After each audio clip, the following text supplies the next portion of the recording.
Just some things I want you to be aware of. I know we are starting, Maria's starting the shred a week from today.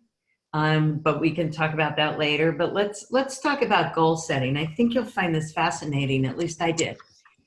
So 14% of people who have goals are 10 times more successful than those without goals. The 3% with written goals are 3 times more successful than the 14% that have goals, but they're unwritten. So writing your goals down can set you up to be exponentially more successful.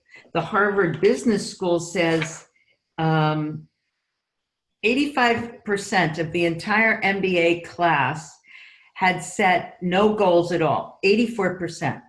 13% of the class had written goals, but no concrete plans, no action plan, okay? 3% of the class had both written goals and concrete plans. The results, you want to know? You probably have already guessed. 10 years later, 13% of the class that had written goals but had not created a plan were making twice as much money as the 84% of the class that had no goals at all. However, the apparent kicker is that the 3% of the class with both the written goals and the concrete plans were making 10 times as much as the rest of the 97% of the class. So, you know, I've sometimes just taken my goals from the year before and just made them my goals again with modifying my achievements. After doing the research that I did to do this training, and it was inspired by Lauren Slocum because she did a training on the S.M.A.R.T goals, which is something I learned about in a class I took this year. S.M.A.R.T goals, if you look anywhere for goals, S.M.A.R.T goals are king. But I wanted to talk to you a little bit about goal setting because I'm talking to me as more than I'm even talking to you. But what I've found out is the most beneficial part of setting goals isn't achieving the goal. I mean, that's lovely, but it's what you do and the person you become in order to achieve the goal that's the real benefit. So goal setting is powerful because it provides focus. Meditation provides focus. Being curious provides focus, and being grateful.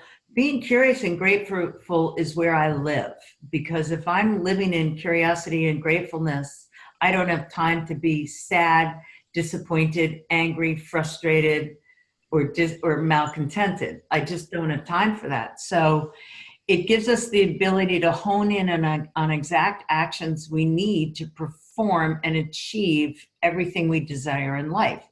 So goals are great because they cause us to stretch and grow in ways we never have before. And in order to reach the goals, we become better. We grow. We personally achieve things that, you know, were in our dreams. So here are some ideas about the 10 tips of setting your greatest goals. Human beings are designed in such a way that we look long-term, but we live short-term. We dream for the future and we live in the present. And unfortunately, the present can produce a lot of difficult obstacles, and most of it is in our heads, between our ears, and it's negative self-talk. But setting goals provides a long-term vision in our lives, and we all need powerful long-range goals to help us get past those short-term obstacles. Fortunately, you know, most of the powerful goals, the more powerful the goals are, the more we're going to go into action, and we have a guaranteed that these goals will come to pass. So let's take a look at this. Let's take a look at setting goals. We have to, what I decided today was I needed to evaluate and be reflective. The only way I can reasonably decide what I want in the future and how I'm going to get there is to know where I am right now and what my current level of satisfaction is. So the first thing I'm going to do tomorrow after I meditate and I take Tilly for a walk, I'm going to think through and write down my current situation and ask myself if that's okay. And if that's not okay, the purpose of this evaluation is twofold. First, it'll give me an objective way to look at my accomplishments. And I can speak in your, it'll be an objective way for you to look at your accomplishments and pursue the vision that you have for life. But secondly, it'll show you where you are so you can determine where you need to go. And this evaluation gives you a baseline to work from. I thought about this a long time, and I read it in a couple of different places, and I think this evaluation and reflection is important. So take a couple of hours this week to evaluate and reflect and see where you are and write it down so that as the months progress and you continue to take time with this evaluation and reflection, you'll see just how much ground you're gaining. And I think that'll be super exciting. It's also important, from all I read, that you define your dreams and your goals. One of the most amazing things about humans is that we have an insatiable desire to have dreams of a better life, of the ability to establish and set goals, to live out those dreams. We can look deep within our hearts and dream of a better situation for ourselves and our families. We can dream of better financial, emotional, spiritual, and financial lives. We can also we also have been given the ability to not dream and not pursue those dreams. But cognitively, if we lay out a plan, we will achieve those dreams, and it's very, very powerful. So what are your dreams? What are your goals? This isn't what you've already done or what you already have, but it's about what you want. So what do you want? Have you ever really sat down and thought through your life values and decided what you really want? You don't have to share these goals with anybody, so you're not putting pressure on yourself. It's not like you're making a proclamation to the world. It has been proven that if you do hold yourself accountable with one or two people that you truly love and trust, you're more likely to achieve your goals. But I know some people don't like goals because they don't want to be held accountable. I think you should consider writing down your goals and keeping them to yourselves if that's the case. And I wonder, have we taken the time to really reflect and listen quietly to our hearts and see where our dreams are and where they live? They're there. Everybody has them. We're made to dream. And when you do that, take that time to be quiet. And I do think that's something we don't do enough of in this busy world with all the noise around us. The human heart was meant for quiet time, and it was meant for peering deep within, and it was meant so that our hearts can soar to be free and take flight on the wings of our dreams. So I'm no computers, no other people, no cell phones, just a pad of paper, a pen, and your thoughts. And I think, think about what really thrills you. When you're quiet, think about those things that get your blood moving. What do you love to do that's either fun or making a difference? What do you want to accomplish? What do you want to try? What if you wrote these goals and you knew you were guaranteed to succeed? How big would your thoughts become, and how big would your dreams become? Huge, so that's when you get into your dream zone. So write down all your dreams. Don't second guess yourself. Don't judge yourself. Don't say they're lavish or they're foolish. Just let them take flight and prioritize them by which is the most important and which are the most feasible, which would you love to do the most, which dream is the one you want to do the most. Put them in an order in which you will actually try to attain them. And remember, we are always moving towards action, not just dreaming. That was the whole thing, the matter with The Secret. All it did was dream, dream, dream, dream, dream, and there was no action piece. So what does everybody talk about? Anybody that has ever set a goal in their life talks about a SMART goal. And I loaded 4 documents on our team Facebook page. One is really cute, and it kind of very, very, very, very much simplifies goals, SMART goals. And SMART goals is an acronym for specific, measurable, attainable, realistic, and time sensitive. So what does that really mean? You know, specific goals are not a place to waffle. They are not a place to be vague. Ambiguous goals produce ambiguous results. Incomplete goals produce incomplete futures. So be specific.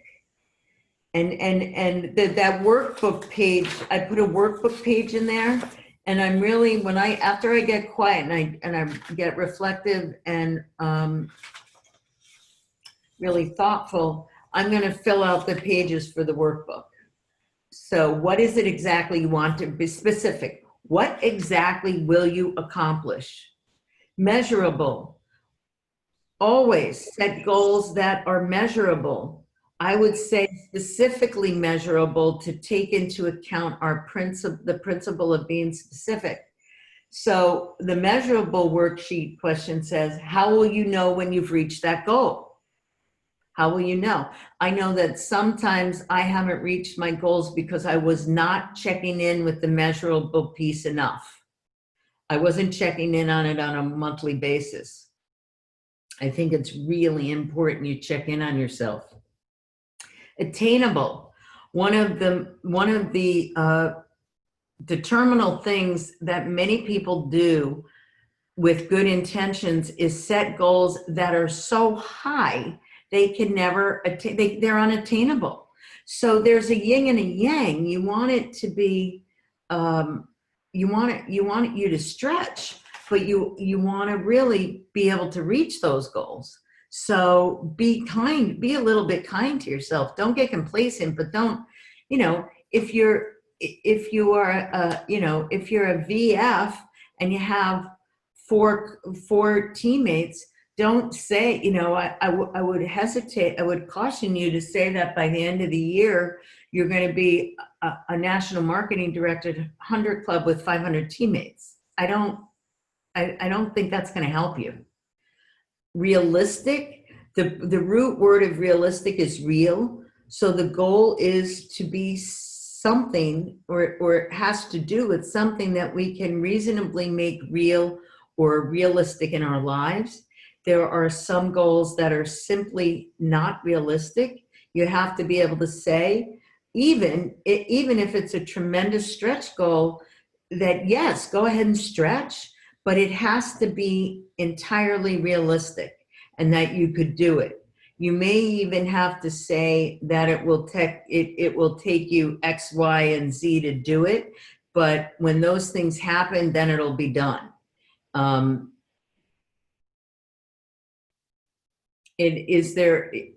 just think you got it. It's a fine line here, and I'm hesitating on it because I haven't been that good at setting realistic goals. I always like overstretch. That's one of my challenges or opportunities for growth. With realistic should come relevance. Why is this goal significant in my life? So when I see, the R can stand for realistic, but also relevant. And I like the relevant piece because if I know why it's significant, then I'm more likely to achieve it. And then the T, the last letter is time. Every goal should have a time frame attached to it. One of the most powerful aspects of a great goal is an ending time in which you're shooting to accomplish it by. And I think that's very important too. You have to have a deadline. You may try to you can break down a big goal into different pieces of measurable time frames, and that's okay. But get the smaller goals going and the action of assigned to those goals. Because we heard what happened to the people that didn't have a plan. And then accountability. When someone knows what your goals are, they'll hold you accountable by asking you to give an accounting of where you are in the process of achieving that goal. Accountability puts some teeth into the process. If a goal is set and only one person knows about it, then does it really have any power? I don't know. I always tell Danny my goals. He's my goalkeeper. And he really helps me. He'll hold me accountable, and I appreciate that about him. So my encouragement to you is, if this made any sense at all, to please be reflective and thoughtful, and evaluate what you want, and then write them down, and ask somebody to help you hold yourself accountable. But please remember to do that check-in, because the check-in is a big part of achieving those goals, so you know where you are. You can't blindly go for a goal and not focus on the results that you're getting. That's at least been my experience. So any thoughts, words, considerations? I have a question. Sure. Anywhere in your research did it say realistically how many goals to set? Like 3 versus 30? Well, it didn't. There were the two out of the 4 sheets I put on there. They want you to, when you're doing specific, they want you to answer questions like what, why, who, where, and which. When you're doing measurable, how much, how many, and how will I know when it's accomplished? And this is all on those sheets on our Facebook page, Marie. Yeah. But, it didn't say it nowhere in my research, and I've been reading articles for a couple days now, and I've got papers all over the place. You should see my house right now, but nowhere did it say that limiting the number of goals or having too many goals was a detriment. What it did say is the higher the more specific you can be on each goal, the more likely you are to achieve it, and to create a strong reason, a strong enough reason to do it, to make that goal. Did that help, Marie? Yeah, I mean, I know from coaching and all that stuff, the SMART principle is the way to go. And then it's usually, I don't know, put 10 goals down and be realistic, which ones are attainable within 2 weeks, what's going to be attainable within 6 months, and, try to define them that way. But I know too many is overwhelming, and then there's procrastination. You don't do any of them. So I was just curious if any newer research says, In fact, they're saying just the opposite. They're saying everybody's got their own gauge of what they feel they can achieve. So those, when they said 5, the overachievers felt unfulfilled, and the underachievers felt pressured. So, do your own thing. Gotcha. Okay. And I think on that point, excuse me, Lauren Slocum, when she did her training on SMART goals, it was interesting. I think she had said something, I'm looking in my notes, she said something about every month she tries to set at least 5. But Every month. And she's, Every month. Every month. And she So that's said 60. some of them go into the next month, like if you don't achieve it, it's not, it's not about berating yourself if you don't make your timetable, but it's about saying, what can I do better next time? And she mentioned something that, hers were both business and personal and social. That had to do with her time, with her vision board. That was the other thing I was going to talk to you about. That really had nothing to do with her goals. I think I personally am going to make the time 2 weekends from now to do another vision board. And you can go online and there are so many ideas of how to do a vision board. They all include 7 facets of, personal, financial, spiritual, relational. I don't have You them know all. why I think that's so good too, Maura? Why? I mean, you're saying it. It's about prioritization and achieving balance. Because we all need balance in our lives. And if we're just going to do goals for business and not anything else, Right. then think our personal stuff is going to take over and we won't be able to fulfill our business goals. So I think it's really, I know when I do my goals, I'm going to try to just be realistic, very realistic, but I'm going to look at all aspects of my life, because if I cut out the gym and stuff, then I'll be really pissy. Yeah. And I won't go to an event or something. I do think you're so right, Ham. I did want to read you that, which led me to, let me read you this one thing from the Harvard Business School. They say, I'm changing subjects a little bit, but it kind of is on the goals and the balance and whatever. Managing, tracking, and adjust. Your daily goal setting and management of your goals is important. This helps you achieve milestones along the way to those bigger long-term goals.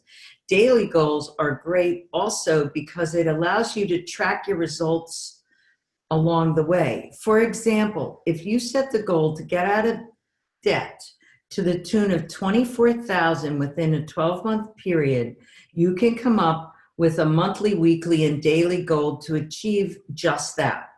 $24,000 of debt paid off in 12 months means $2,000 a month. That might sound like a lot, but it's not when you look at the things at a more finite scale. $2,000 a month is roughly $66 per day. How can you save or cut out $66 per day in expenses?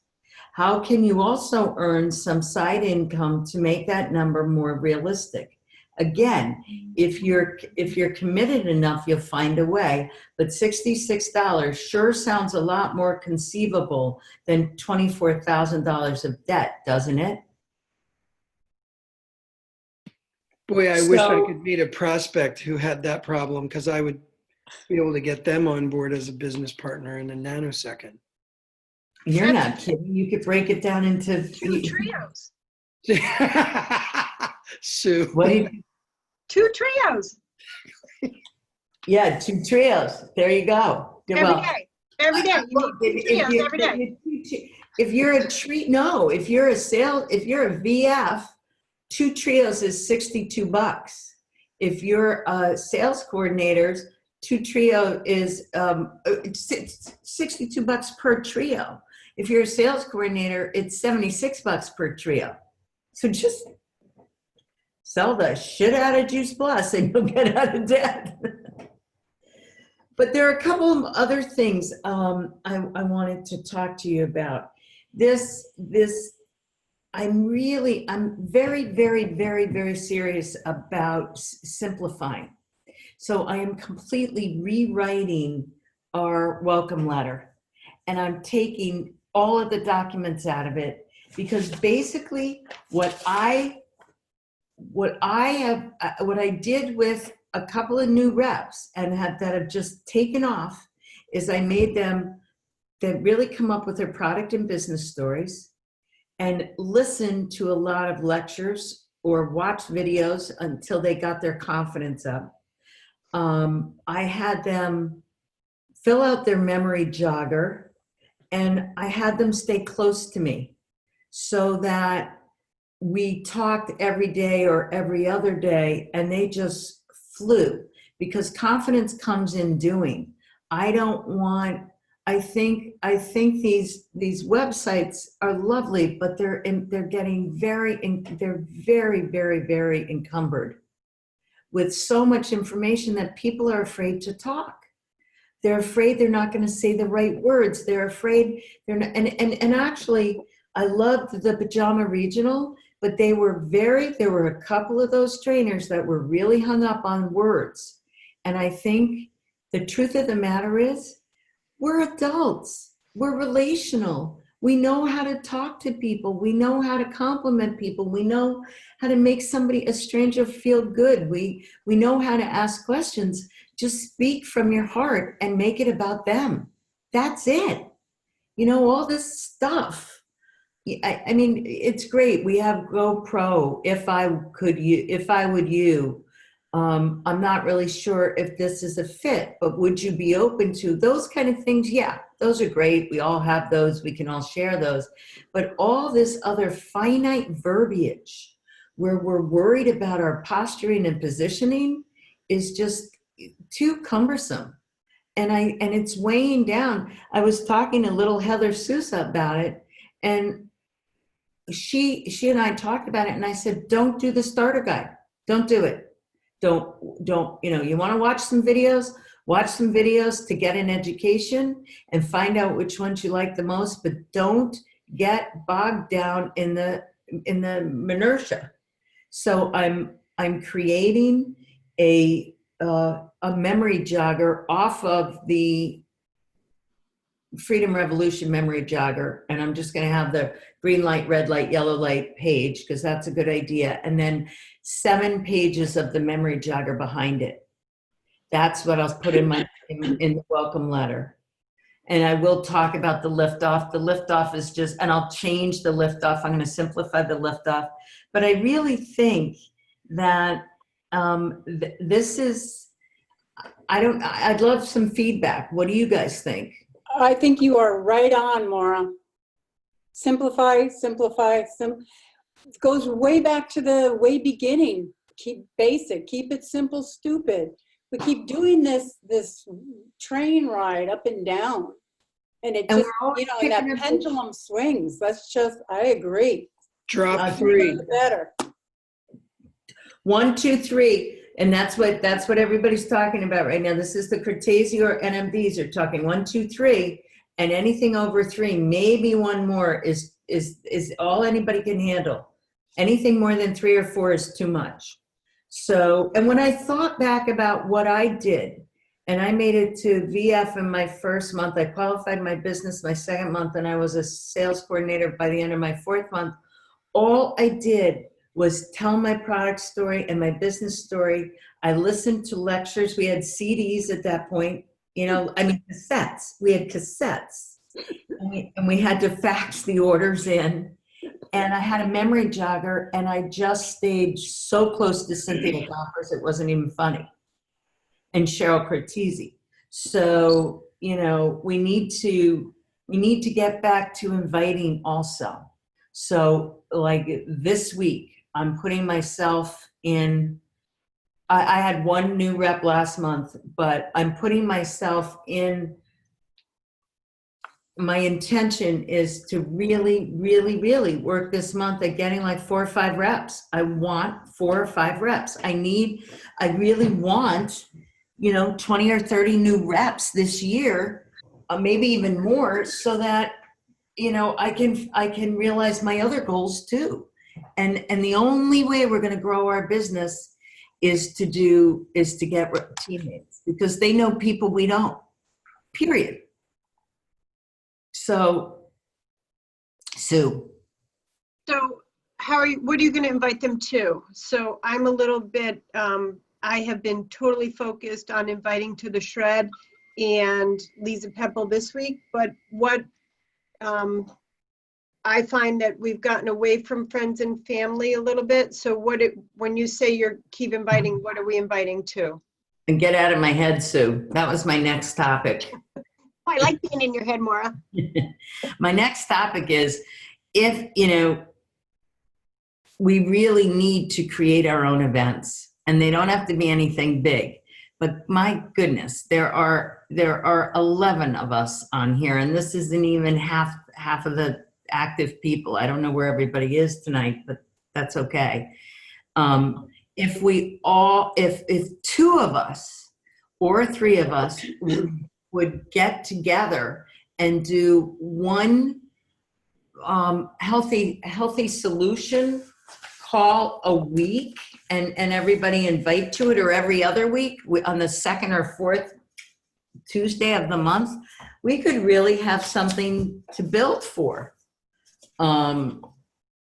But you have to invite, and everybody got really complacent, including me, on inviting people to the healthy solution calls, and they kind of fizzled out because nobody was showing up. So what do you want to create to invite? What can we create to invite? Why can't we invite people to a Cortese call if we don't have something scheduled? We can. You just don't know. I mean, we know, like tonight is Jeff. On the second Monday of the month is always a doctor. So you could always invite to the Cortese. And sometimes the Comstocks are doing healthy living. Friends and family. And sometimes they're not. But I think that you could invite people to watch a video. You could invite people to listen to a lecture. My favorite lecture is Tamara Sachs's lecture, How and Why She Shares Juice Plus with Her Patients. The other thing, sorry. I was just going to say, if you invited them to watch that, that would be on their own. That wouldn't be with them, right? You could invite them to watch it with you. You could do a web walk, which is not my favorite tool.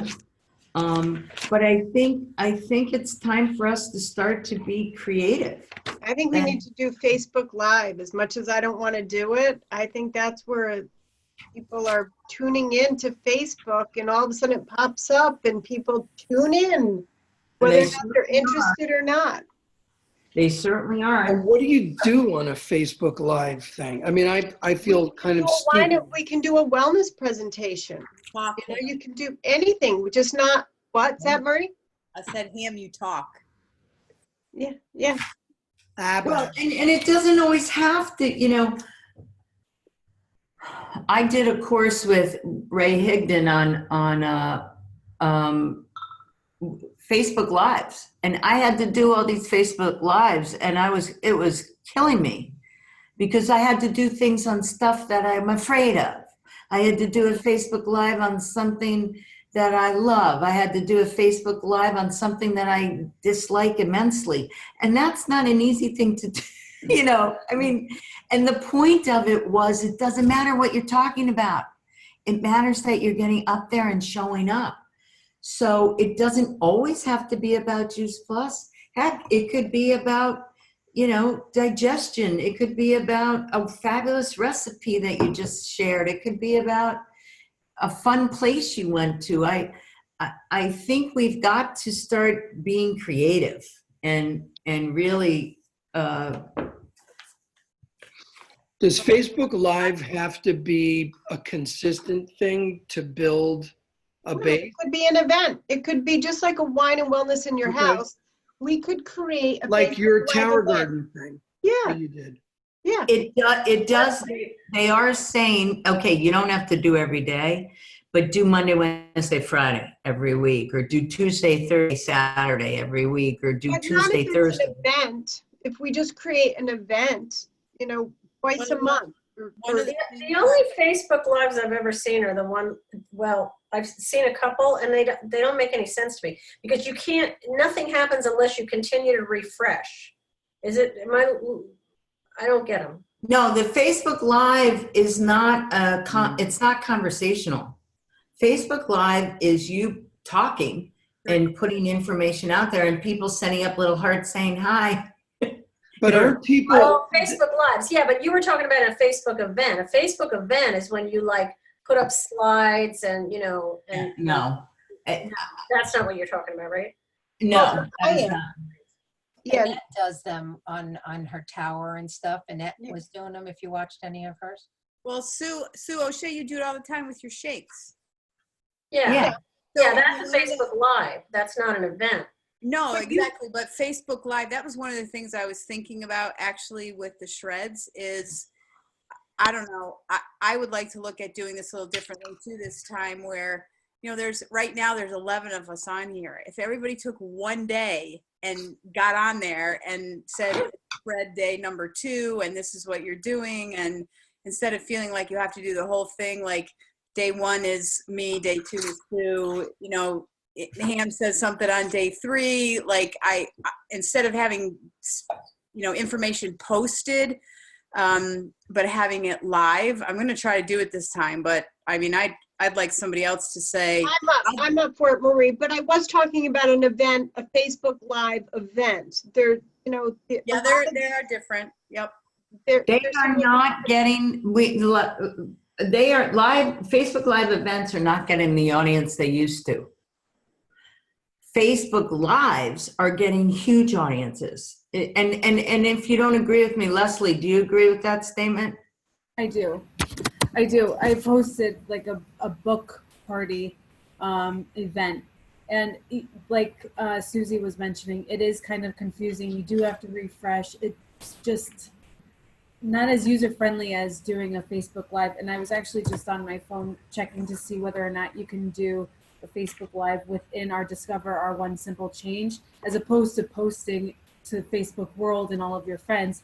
And it looks like you can post, specifically either to Team Shooting Stars or to Discover Your One Simple Change. So if you guys want to, play around with it and kind of be guinea pigs within the team page, that might be a good idea before, you do anything else. And look, and thank you, Les. I think, Marie, I think that's a great idea. I think it's worthy of discussion. I'm not sure it's all going to come together this month for you, No. but I think it's something we need to discuss down the road.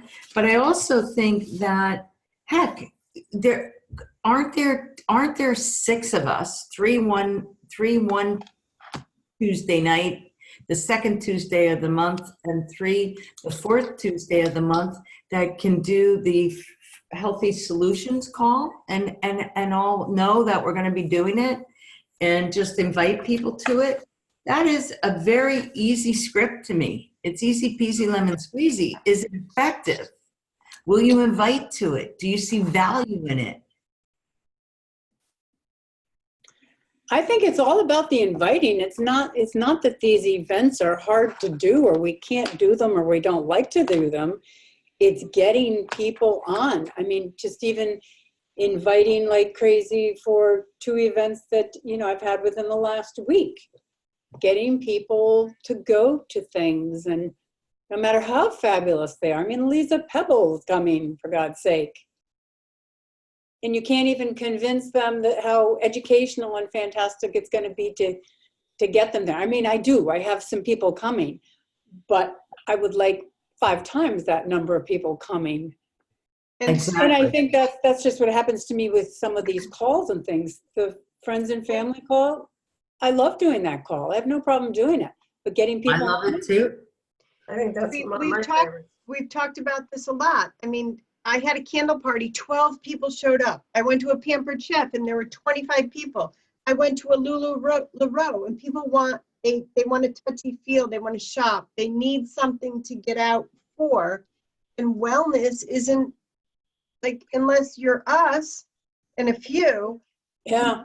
we need a hook. We need a tarot card reading. Sue had a bunch of people at her salon because they wanted to get their tarot cards. Tarot? Is that what they're called? Tarot cards. You need a catch. You need a hook. Something. Well, that's why I like the salad in a jar, or the salad in a jar, or who did the painting the wine glass things and stuff like that. Maybe you really need. Yep. The salad in the jar has proven to be a non-income producer, because nobody's talking about Juice Plus. They're all talking about the salads, and very few Talk people. about the Tower Garden with it. It works good. Yeah. the two most successful events I've ever had, ever, was a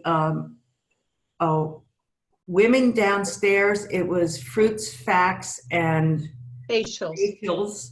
So we did facials, opening up capsules, one capsule, one red, one green, one purple in mask. And the guys were doing burgers, business, and beers upstairs.